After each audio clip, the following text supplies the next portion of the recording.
Dans cette session de formation, nous allons nous intéresser à la TVA en micro-entreprise. Alors la TVA, tout d'abord, je voudrais vous présenter ce que c'est avant de vous expliquer les principes qui sont liés à la micro-entreprise.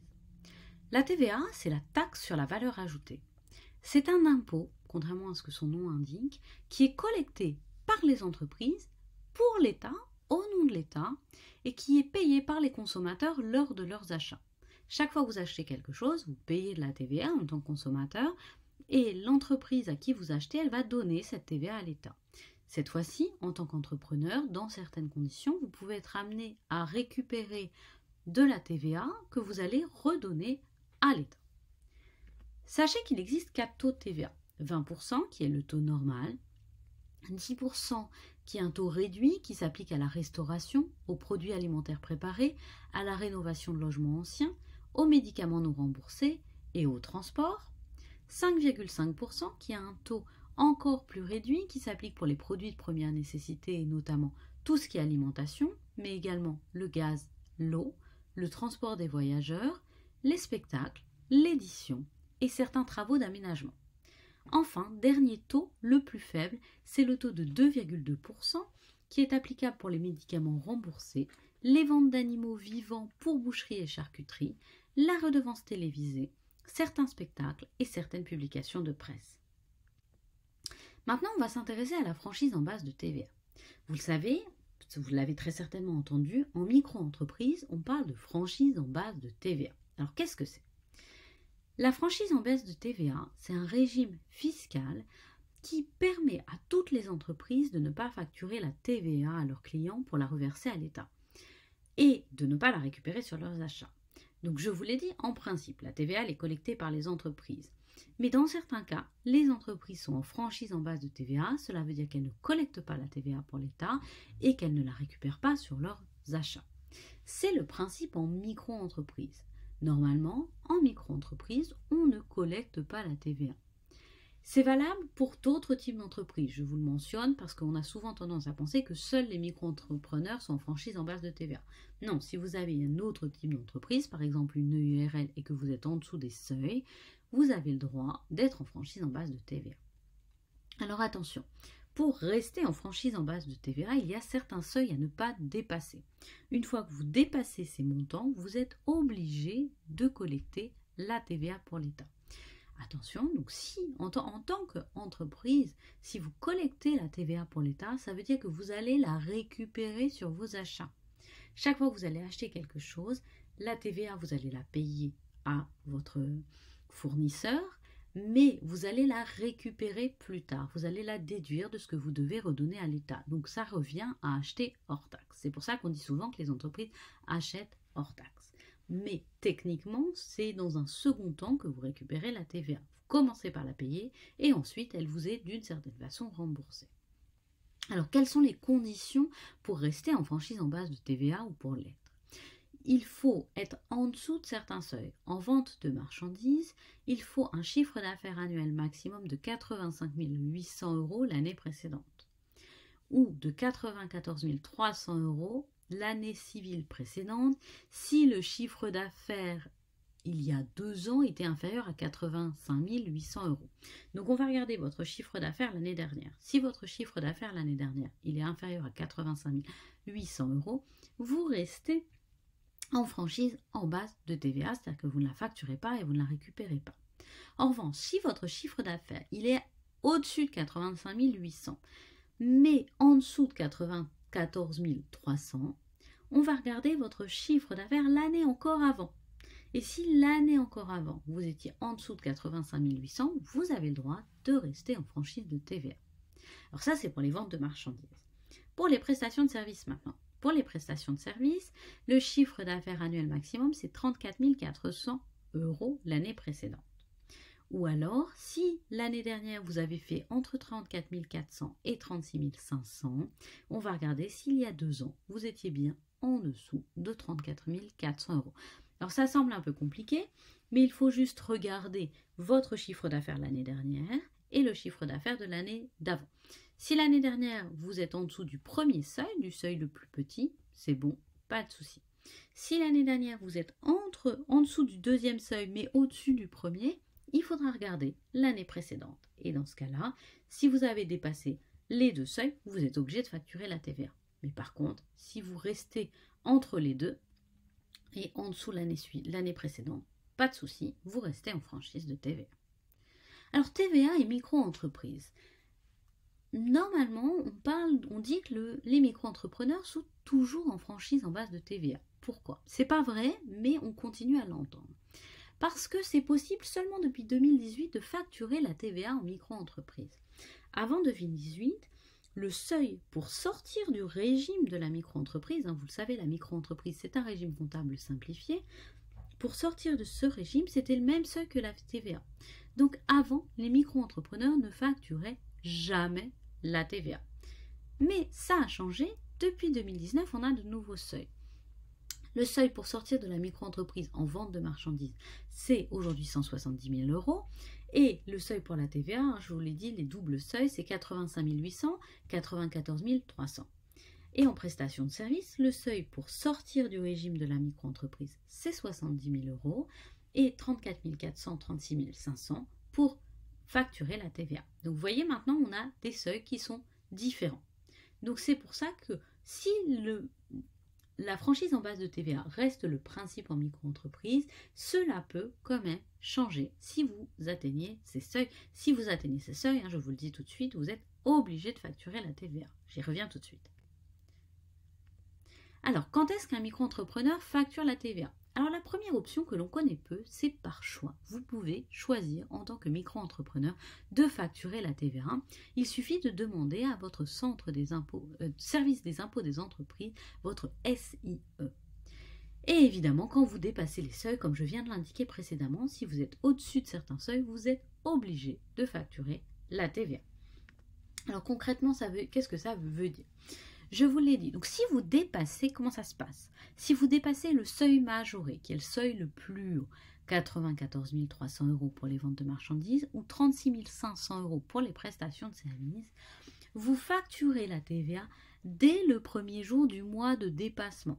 C'est-à-dire que si, par exemple, au mois de septembre, vous dépassez ce seuil, si vous atteignez ce seuil le 15 septembre, toutes les factures du mois de septembre, même celles que vous avez déjà faites, vous êtes obligé de les modifier pour rajouter la TVA.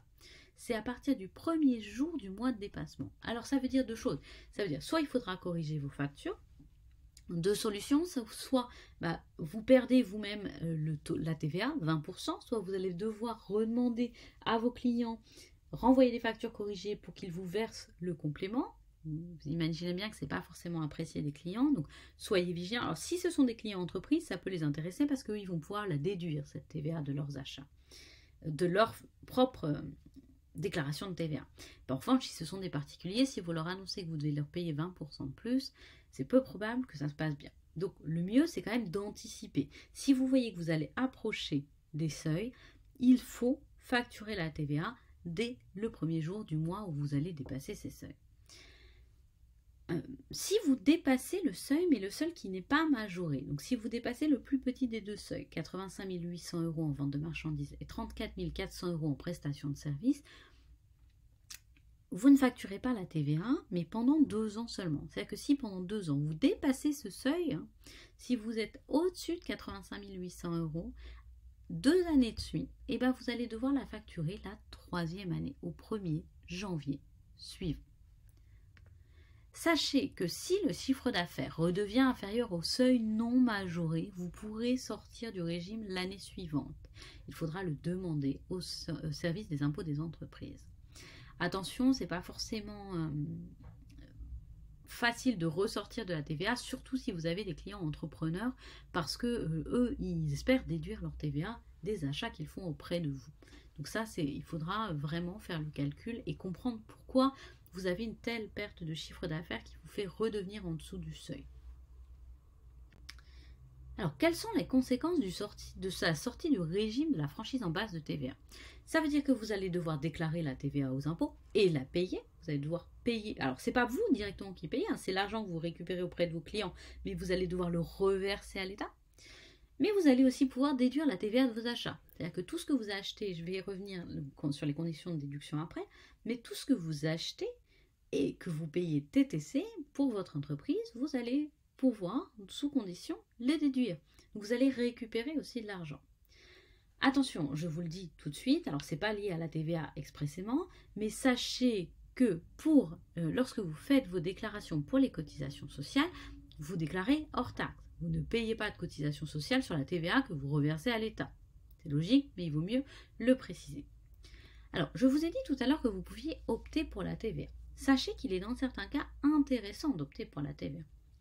Notamment, c'est le cas lorsque vous facturez moins de TVA que ce que vous payez. Notamment lorsque vous avez des investissements ou lorsque vous avez beaucoup de clients qui sont hors de France. Alors attention aux formalités dans ce cas-là. Il y a des chances que vous payez vous-même plus de TVA que ce que vous facturez à vos clients. Alors c'est un calcul à faire, c'est à vous de voir. Et si vous facturez plus de TVA, moins de TVA que ce que vous payez lorsque vous achetez des choses pour votre entreprise, ça peut valoir le coup de la facturer, puisque qu'est-ce que ça veut dire? Ça veut dire que vous allez à la fin de l'année récupérer de l'argent.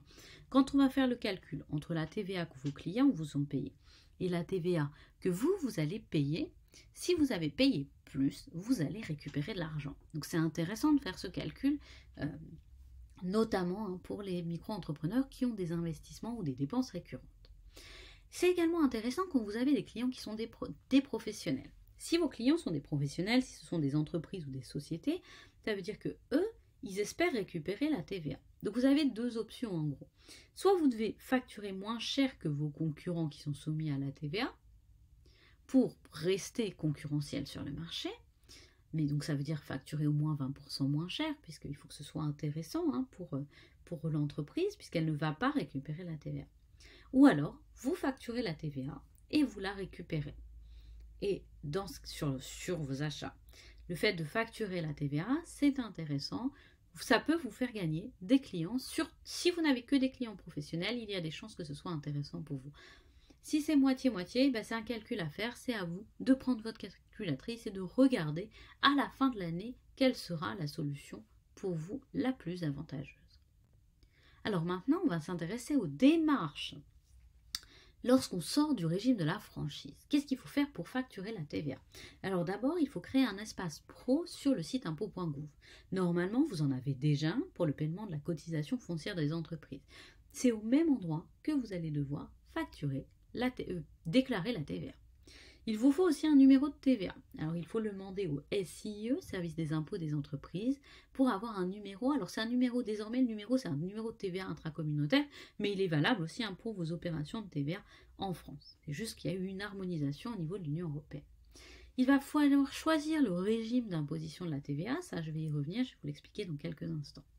Et il va falloir mentionner la TVA sur toutes vos factures. Toutes vos factures sont désormais soumises à la TVA. Pas que celles pour les entreprises, attention, toutes les factures, vraiment toutes vos factures, tout ce que vous faites, c'est TTC. Donc, il faudra indiquer le prix hors taxe, alors, sauf les factures à destination de pays, d'entreprises dans l'Union européenne qui, elles aussi, ont un numéro de TVA intracommunautaire, et les factures hors Union européenne qui sont soumises à des régimes différents. Mais les factures en France sont soumises à TVA. Sur vos factures, il faudra indiquer le prix hors taxe, le taux de TVA, 20% le plus souvent, mais vous pouvez vendre des biens qui sont soumis à des taux réduits, je vous ai expliqué au tout début les taux réduits, le prix TTC, donc prix hors taxe plus la TVA, et votre numéro de TVA intracommunautaire. Et si votre client est une entreprise, vous devrez indiquer son numéro pour qu'elle puisse déduire la TVA de vos achats, lorsqu'elle fera elle-même sa propre déclaration. Alors il faut choisir son régime d'imposition, il y en a plusieurs. Alors d'office, en micro-entreprise, on est au régime simplifié. Ça veut dire qu'on fait une déclaration annuelle, donc en N+1, l'année après, avant le deuxième jour ouvré du mois de mai. Donc attention, au mois de mai, il faudra être très vigilant. Et il faut remplir la déclaration CA12 de TVA. La TVA facturée, pour la faute en N, donc l'année où vous avez dépassé le seuil, et la TVA qui a été payée cette année. Donc vous allez déclarer tout ce que vous avez mis dans vos factures, tous les montants de TVA que vous avez mis, mais également tous les montants de TVA que vous avez payés pour votre entreprise. C'est là que vous allez récupérer la TVA que vous avez payée. Un premier acompte est à payer en juillet, c'est 55%, et ensuite un deuxième acompte en décembre. Si c'est inférieur, si le total des deux est inférieur à 1 000 €, vous payez immédiatement.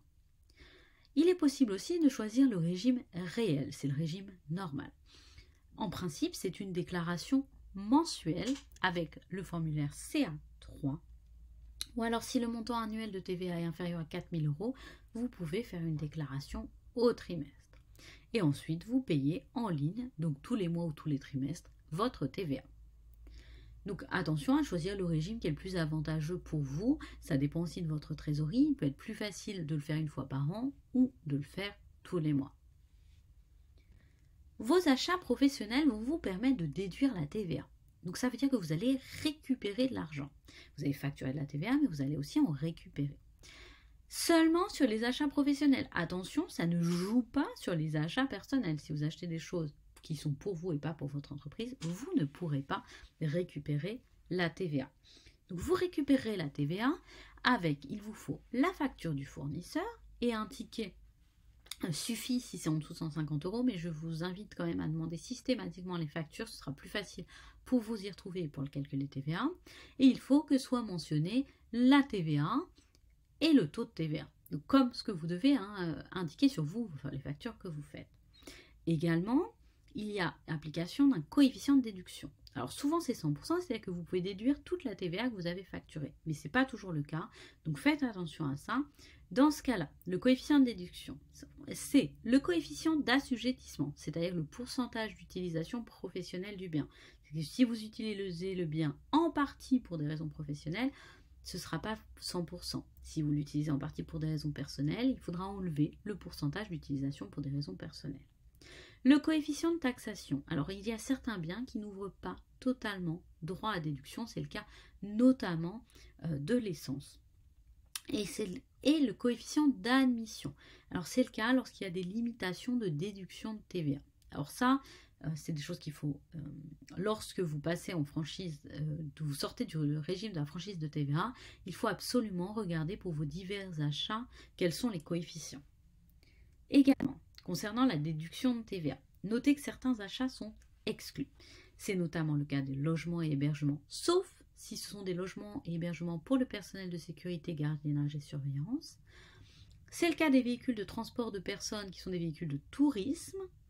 Et c'est le cas aussi pour l'entretien de ces véhicules, sauf pour les entreprises de transport de voyageurs, les loueurs de véhicules et les auto-écoles. Mais dans tous les autres cas, si vous avez des véhicules, un véhicule qui est un véhicule de tourisme et qui n'est pas un véhicule professionnel, vous savez, les véhicules professionnels, c'est des véhicules à 2 places notamment, ou des utilitaires. Donc dans ce cas-là, si ce ne sont pas ces types de véhicules, vous ne récupérez pas la TVA sur ces véhicules. Pour les cadeaux que vous faites à vos clients, vous ne récupérez pas la TVA, sauf s'ils sont inférieurs à 69 € TTC par objet et par an, et par client aussi. Les produits pétroliers, dont l'essence, sauf le gazole et l'éthanol, vous avez des réductions, mais attention, vous ne pouvez pas récupérer toute la TVA, c'est 80% maximum. Donc ça dépend aussi du type de véhicule et du type de carburant, donc ça, il faut absolument faire attention à cela. Et enfin, les services qui sont liés aux biens qui sont exclus du dispositif de TVA. Enfin, sachez, concernant la récupération de la TVA, que si votre TVA est supérieure à la TVA que vous collectez, si vous devez en récupérer plus, vous avez un crédit de TVA. Ça veut dire que l'État vous doit de l'argent et que ce sera remboursé sur vos prochaines déclarations. Ou alors, vous pouvez demander à ce que l'on vous verse la TVA directement, mais la demande est soumise. Il faut le demander, c'est pas automatique, et ensuite, c'est soumis à condition. Voici pour cette présentation de la TVA. Dernière question sur laquelle je n'ai pas fait de slide. Faut-il ou non passer par un comptable pour la TVA? Alors, ça dépend beaucoup de votre activité. Si vous avez beaucoup de TVA à déduire et à facturer, et le mieux, c'est au moins de suivre une formation complète sur la TVA. Et si vous voyez que c'est trop compliqué, il faut passer par un comptable pour éviter un redressement fiscal. Et si vous prenez un comptable quelques mois, peut-être qu'ensuite vous pourrez le faire vous-même une fois que votre comptable, vous aurez vu comment le comptable procède, mais ça peut vous aider au début à ne pas faire d'erreur en matière de TVA et ça peut vous permettre aussi d'optimiser vos achats parce que votre comptable pourra vous donner des conseils. Voici pour la TVA, je vous retrouve tout de suite pour la suite de cette formation.